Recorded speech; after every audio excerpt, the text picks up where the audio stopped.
Welcome to the Neighborhood Church Revive podcast. You might have noticed I had a little anger in my voice, but we'll explain that in a moment.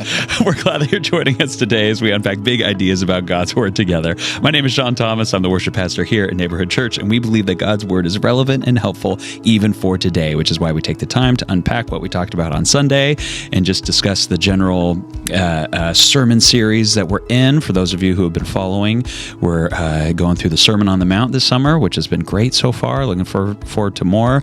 And speaking of things that are happening in the world today, right before we started recording our podcast, I heard the news. LeBron James is no longer a Laker. Oh, wow. Yeah, okay. I just totally jumped. Well, yeah, okay. You got Robbie Avila, who needs LeBron James, apparently.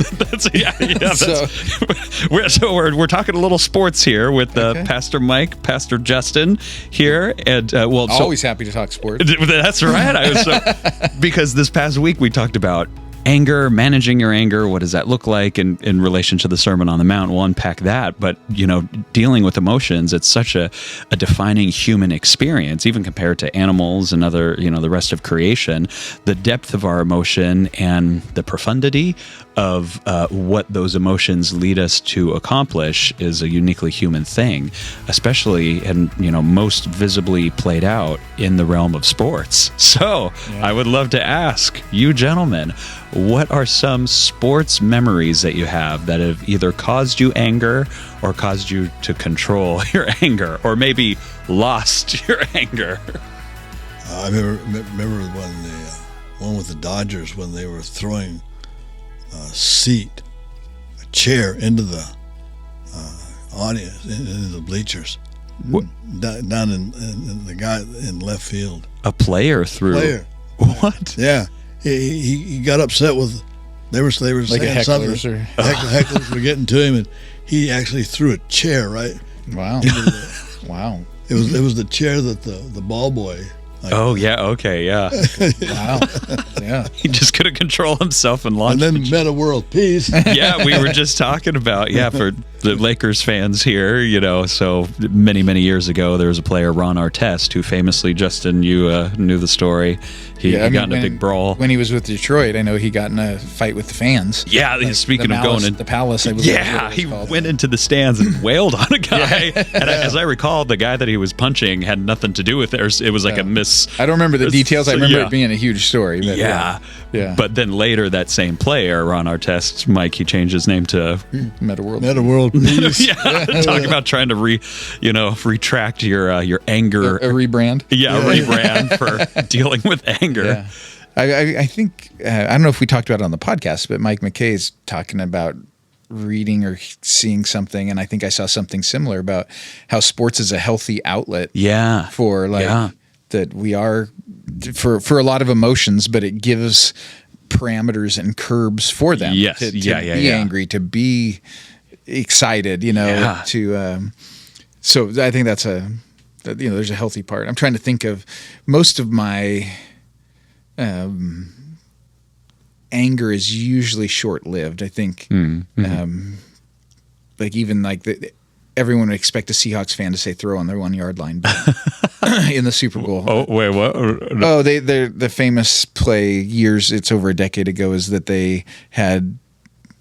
They were about to score a touchdown in the Super Bowl against the Patriots. Oh. And we had the best running back in the league, and instead of handing it to him, we threw a pass, and the pass got intercepted, and we lost the Super Bowl. So, and it would have been 2 Super Bowls in a row. But I don't want to go on a huge podcast riff, but I'm a contrarian on that. It was lots of things wrong with that, but throwing wasn't the biggest one. So anyways, but I wasn't mad. That was more like just a gut punch. So I don't know. I think I don't get too.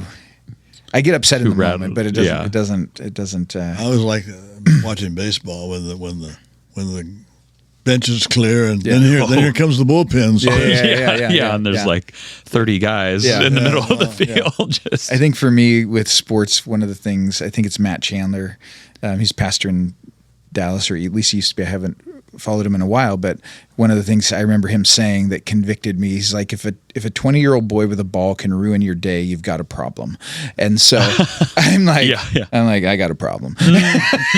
So for me, that was one of, I think, the turning points of sports for me are when things are good, nothing's better, and when they're bad, it's a reminder that there's more important things. And so Yes. that kind of keeps me mostly grounded. I still love them, but I don't let it ruin my day. At least I try not to. So Well, yeah, I mean, not to get off on a gnarly tangent or anything, but during COVID times and when professional sports was shut down, speaking of healthy outlets of anger or competition, without that national outlet, I think that kind of stirred the pot in a certain way for other things to fall out of it, you know? And so it's sometimes we need, like you were saying, Justin, healthy things with healthy boundaries to express those emotions that otherwise could get out of control. Sure. Yeah. Right. You know, and that leads me to the passage that Mike, you preached on, and Justin, I'd love to hear your thoughts on, you know, when Jesus talks about, you know, your anger and your heart, or kind of what's going on the inside of your mind and in your heart, that could be counted just as bad as actually murdering someone or having hatred in your heart. And that's tough, but I'd love to hear. Yeah, I kind of, you know, when you look at this stuff, what he said, you know, says to his brother Raca, which means empty head, didn't seem like too heavy a deal to me, but it's exactly what you're talking about there. It's what's going on inside of us is what's happening. Right. And apparently, you know, he's stepping up here. You know, you got some who cause a brother to, you know, stumble and make some judgment against something somebody else has said. And a lot of times we don't know all the facts anyway. Yeah. Right. And it's always good to just step back and just take a deep breath and try to tell that to my kids as they were growing up. And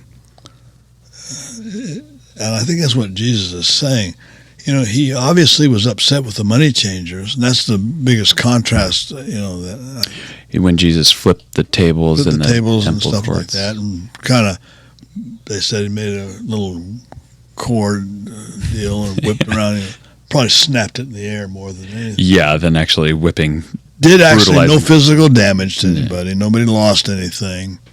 But he wanted to push the point that they were ruining, as best they could, the house of prayer. Yeah. He said they were, and really what they were is a bunch of crooks. The priesthood had become a den of thieves, Right. and they were holding their meetings right there. They were money changing. Yeah. Anybody that came to Jerusalem to make sacrifices, they could buy a sacrifice, but they had to buy it with Jewish money.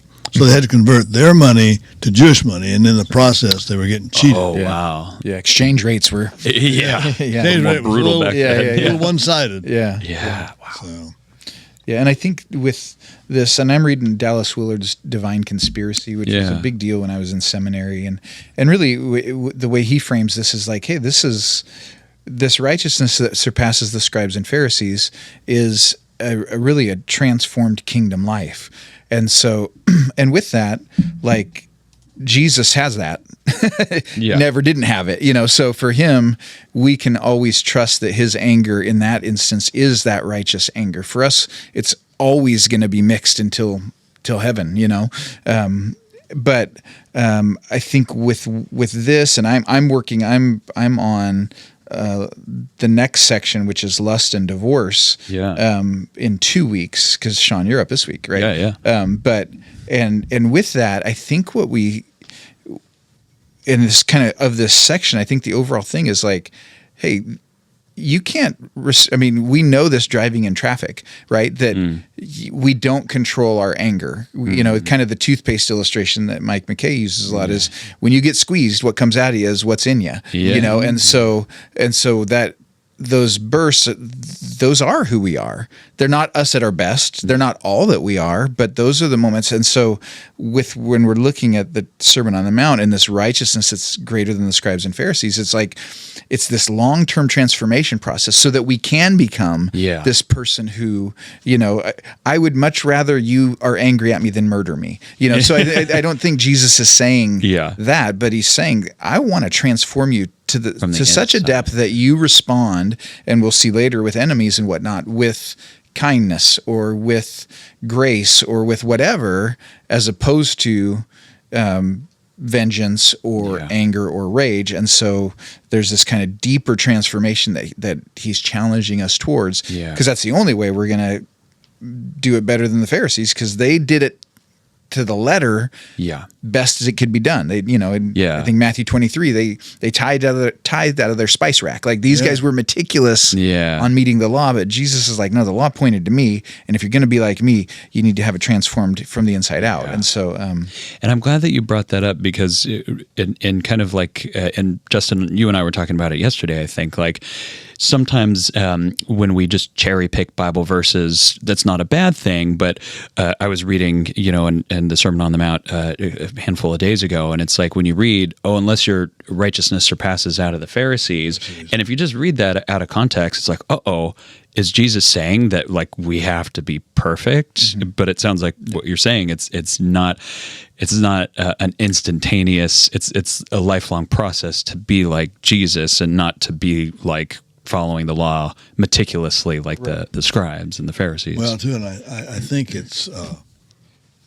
we're not going to be perfect. We have His perfection. Right. Yeah. That's huge. That's the key. Yes. I used the illustration of the kids. They want to go home they want Dad to take them to school, because Dad sees all the knuckleheads and the boneheads and the goofy drivers. Yeah. Mom doesn't see any of them. Yeah. We'll learn all kinds of new insults for people with Dad on the way. That's funny. Look at that fool over there. That nut. Yeah. That's funny. Yeah. Yeah, and I think that's part of this for sure, is that we're gifted the righteousness of Christ, and then also we grow up into that. So it's a little bit of both in that, I think. That's and I think there's a real necessity in all of us to laugh, be able to laugh at our stupidity sometimes.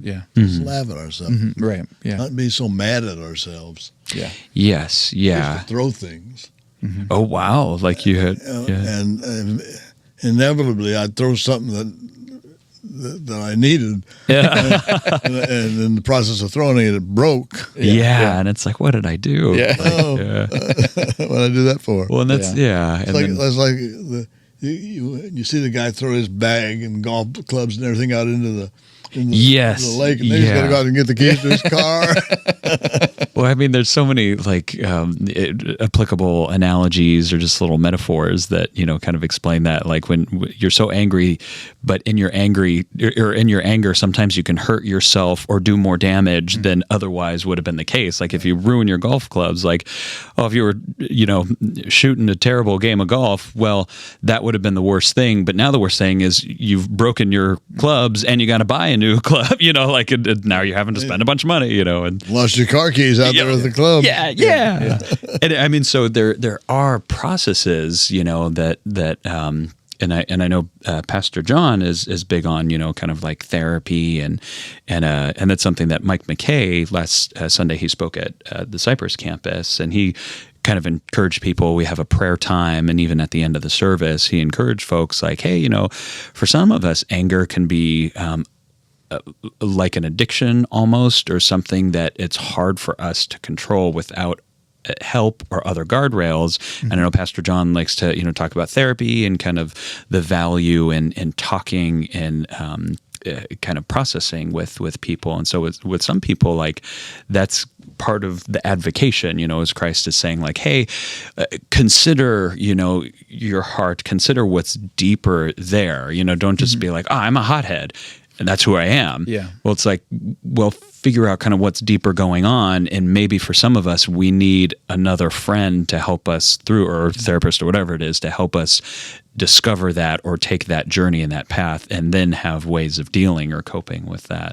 Yeah, I like that, because I think it's been a trend probably in the last 10, 20 years, maybe less, but at least 10 of like a high value on authenticity. Mm-hmm. And that and that's fine as long as you understand it and think clearly on it. Yeah. Because if you're just like, well, that's just how I am. Well, but you're a jerk.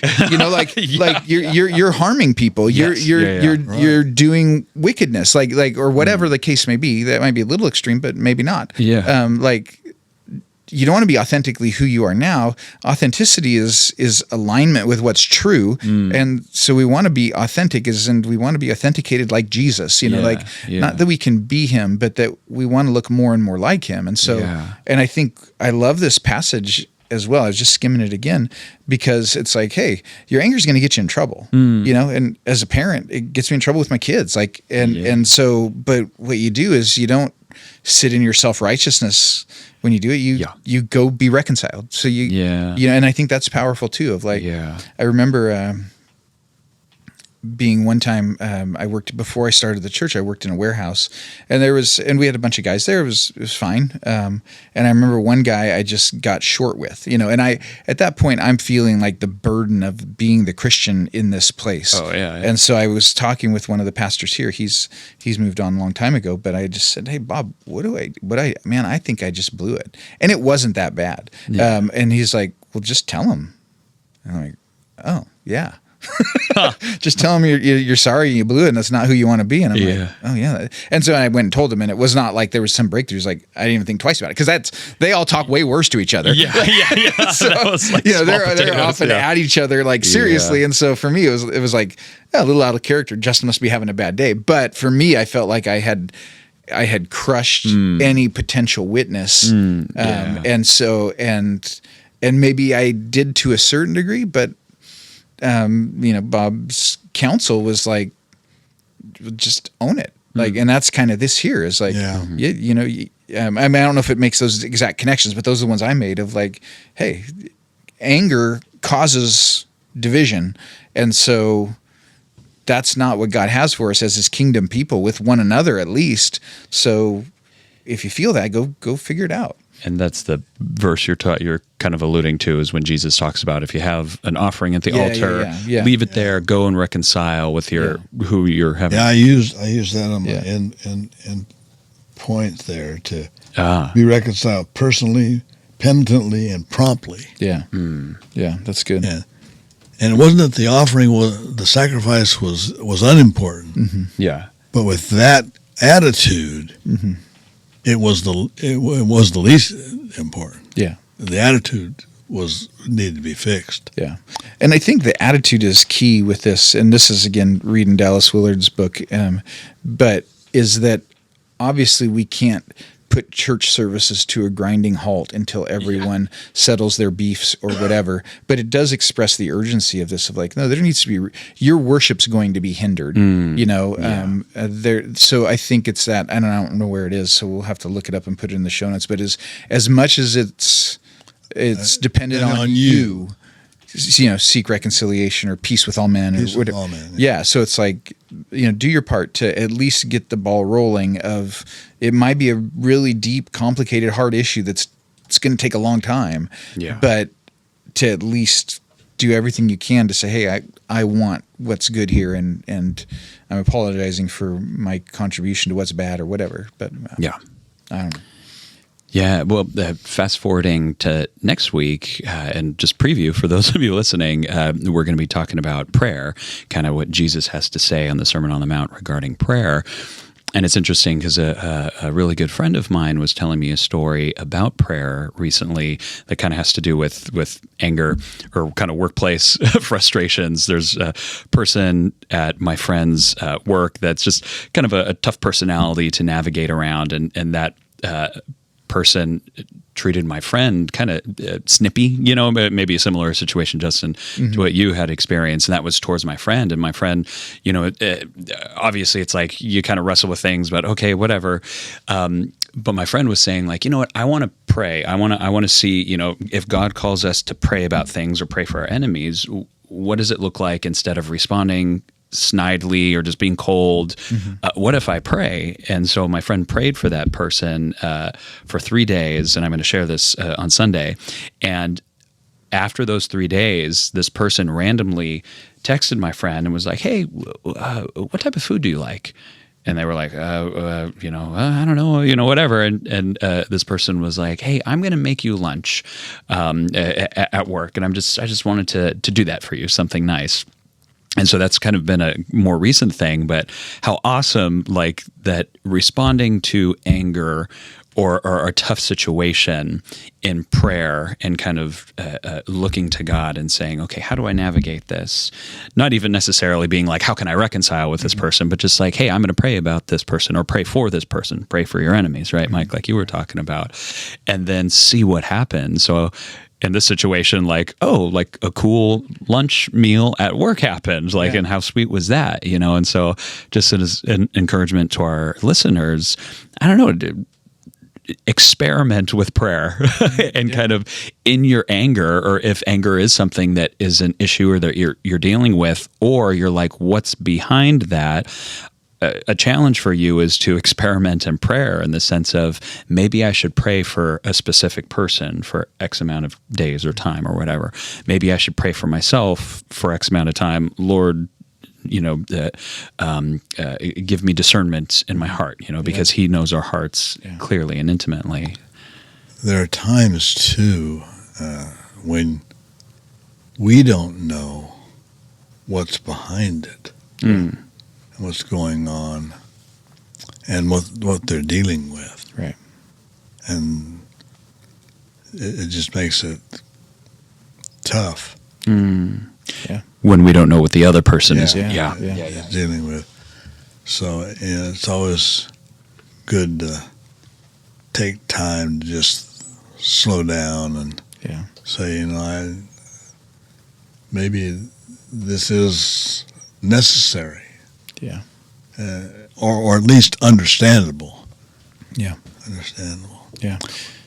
Yeah, because I think going back to that piece in the text of like seeking that reconciliation, I think that's really critical of seeing even those we're angry with as people, so that people with their own backstory and their own history and their own pain that's coming out of it. And that doesn't mean there aren't boundaries or consequences or anything like that, but it can help us have a little more compassion on that. And I think you're talking about a while ago about Pastor Mike McKay talking about kind of addicted to anger. And I think some of that too is we addict ourselves to it with, like our phones, like we have our algorithm that feeds us on what I think anger and lust maybe, but whatever it is, it takes advantage. It finds the primal that space in your armor and it goes for it. And anger's a big one that, and then, like cable news, like,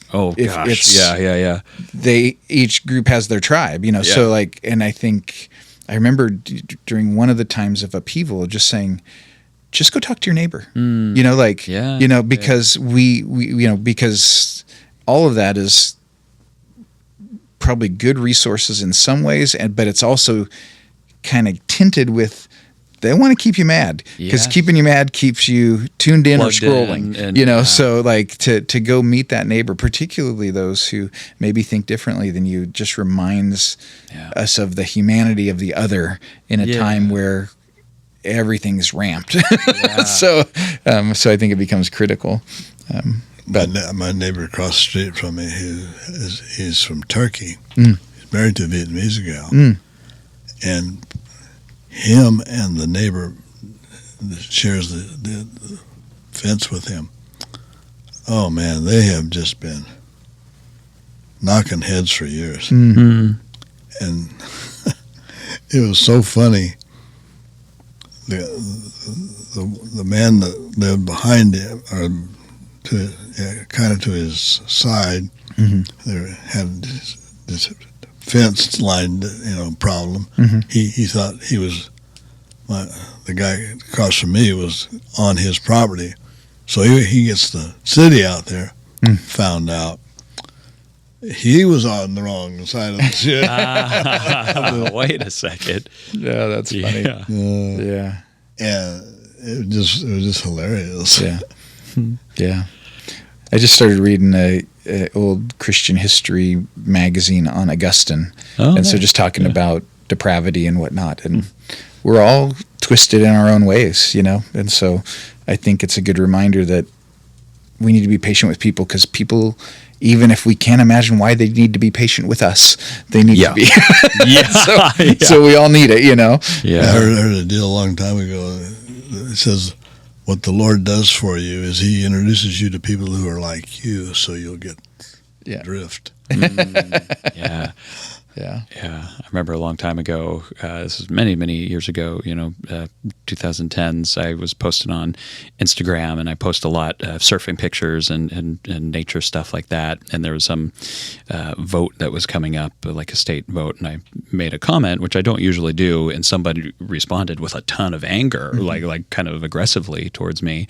And I think the Lord moved me to invite him to coffee. And, I remember this. Yeah. This was awesome. Yeah. And it was amazing. Yeah. Cause it's like, and it started a little awkward, and we didn't, we still kept our viewpoints, but we had a great time, and I made a new friend, and he was a good guy, like a really quality guy. And it was kind of, to your point, Justin, was like, wow, we really saw eye to eye on so much, or just kind of like the woes of the worlds, and it was just such a cool moment of getting off of the screen and having human contact, and being like, wow, it's great to share a meal with someone, or coffee, which was what we had, and just to humanize each other for both of us. That's awesome.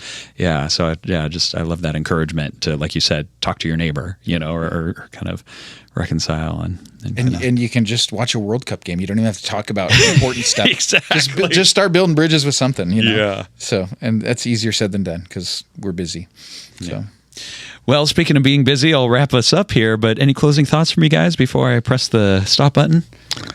I think we need each other to be accountable. Mm-hmm. I think that's important for us. Yeah. And sometimes my wife will tell me, "You're a little rough there, weren't you?" So, now that I think about it, Sure. now that you mention it, Right. Yeah. Yeah. No, that's good. Yeah, we need each other for that accountability and encouragement. I mean, I think Sean and I were talking about something yesterday about how easy it is to kind of get into a downward spiral of discouragement when you mess something up, and it's obvious it's been messed up in some way. Yeah. And then you take that on yourself, and then after a while, you can talk yourself into thinking you can't do anything right, which is not true at all. And we need people to remind us, dude, okay, dust yourself off, and I've done the same thing, or you've done the same thing before and you've recovered, or whatever. Yeah. You've lived to tell the story. To have each other to help keep us in line, but also pick us up when we need it. So that's good. That's great. Well, thank you, Mike. Thank you, Justin. I appreciate you guys so much. And I appreciate our listeners, as we all do. It's always great to connect with you guys. I encourage you to go on our YouTube pages, Neighborhood Church of Los Alamitos. Check out Mike's message from this past week, or Neighborhood Church of Cypress to check out Pastor McKay's message. Also, you could go to neighborhoodchurch.com/revive to see this podcast or past podcasts. Also, the show notes, the Divine Conspiracy. I'll put a link to that and some of the other things that we were talking about. Last week, Mike, I put a link to that baseball player you were telling us about. Oh, Virus? Yeah, it was cool. His bio was really cool, so I encourage you, for our listeners, go to last week's episode and check out that bio, because really fascinating guy. Just encourage everyone to do that. Also, if you have any questions or comments, please email us at connect@neighborhoodchurch.com. That's CONNECT @neighborhoodchurch.com. Until next time, we pray that God would revive your soul.